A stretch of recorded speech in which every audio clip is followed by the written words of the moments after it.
Hey, this is JJ from Vended. I'm here on tour with both my Valentine and a Mice Men. Here's my stuff. This is my #1 bass. It's kind of dirty. I mean, I just cleaned it, but it's still kind of dirty. We kind of fuck up our gear a lot, in all honesty. But it is a normal Fender jazz bass body, and I'm endorsed by Illuminati, which makes these amazing, beautiful aluminum necks, everything. They sound fucking great. They're hollow. They're made out of aircraft grade aluminum, and it isn't too heavy. But I mean, I still like a heavier instrument in general. I'm a bigger guy. Also has a fatter neck too. I just have big hands. I found these necks when we were on tour with Code Orange, and Joe, their bass player, had one of these necks on the basses, and I thought it looked so sick and badass. And I didn't really think of the tonality and everything. I just wanted one because it looked cool in the first place. But then, you know, I realized when I got it, these necks are fucking amazing. It has no truss rod, so it's never ever gonna move when you're going from cold to hot or planes. Or I mean, I've thrown this thing a couple times, like nothing's ever gonna break, and it stays in tune like crazy. It's like an Evertune for bass, but just a neck. Essentially. We recently just got contacted by Lace Pickups, and they sent all of us some pickups for this tour, and I'm using the Lace Man of War jazz bass pickups. Usually the logo is actually red, but I asked them to make me a blue one, and they said yes, which was sick. And all for my volume and tone, everything's just all the way up all the time. Sometimes I roll off the tone for some parts and stuff to get like a sub-ear kind of bass tone, but I don't really do that too often. Strings we use Ernie Ball strings. All of us use Ernie Ball strings. I just use the regular bass 5.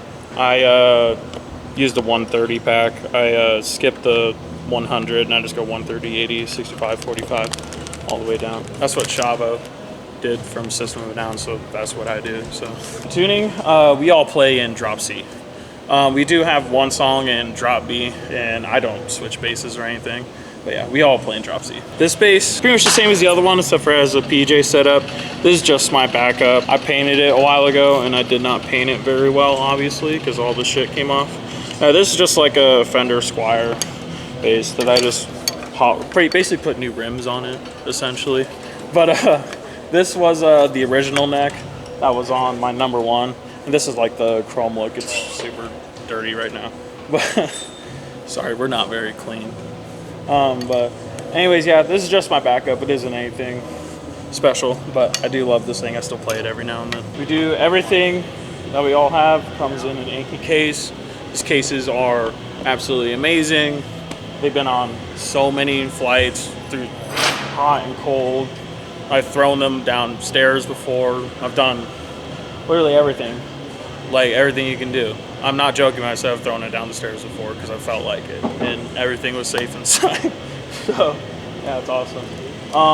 We do also use Shure wireless. We use the 81.4Q, I think, the really big, the 4-channel one. Yeah, these things are absolutely great. I also use Dunlop picks. I use the .88 flows. I've been through so many picks throughout my touring career so far, and I've just settled on these now. These are the best ones. You never know, next month I may be playing a different one, but this is just what I'm using right now. So I'll start by saying I use Harkey amps. This is the LX 8500. I recently got endorsed by them lately, and they're absolutely fucking amazing. Make absolutely the best stuff ever. I've always wanted like a good portable head that still has like a tube sound. It has a Class A tube preamps in it. It's 800 watts. It's an absolute beast. Everything is at noon except for the gain. I don't run any drive in it. And then the compressor is at noon too. Just enough so I don't get any like crazy level fluctuations or anything like that. Coming out of the Harkey, we go into the Tech 21 SansAmp RBI. This is my bread and butter, literally everything. This is just like my only pedal or rack unit, only thing I really use. This is absolute best sounding preamp ever. I think it's better than anything else that's on the market. And this has been around the world with me. It's fucking road. I've thrown it through a bunch of crap. The SansAmp, most of my stuff is kind of on noon. Because my neck and my bass is so bright, I dialed down the presence and treble. And then I add a little bit more bass and everything, a little bit more drive. And yeah, that's pretty much it. It's set up pretty simple. It's always on. And then it also goes into a Chord pitch black tuner. These things are cheap as hell, and it's been around the world with me too. And it's never broken or anything. It's a tuner, it turns on, it works. We all know how it works. All of that is going into all the Harkey cabinets. I have the HD 410, and then I have the HD 1x15. These cabs are amazing, and I love running 2 cabs. It's so much easier to carry around and stuff. Yeah, these cabs sound amazing. They're light as hell too. So I do have one more pedal in the back. It's just a Boss NS2 noise suppressor. It's just to stop any hiss or anything. Follow Vended official. We just released a new single out. It's called Am I the Only One? It should be on every single platform, iTunes, Spotify, your mom's bedroom. I don't know. It's everywhere.